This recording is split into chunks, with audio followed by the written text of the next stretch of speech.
Sir আমি সত্যি বলছি স্যার, কখনো করবো না। অনেক বড় অপরাধ, প্রতারণা করছি স্যার।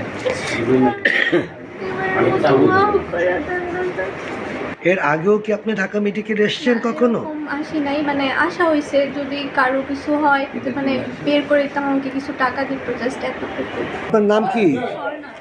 স্বর্ণা। আপনি এখানে ঢাকা মেডিকেল আজকে কেন এসেছিলেন?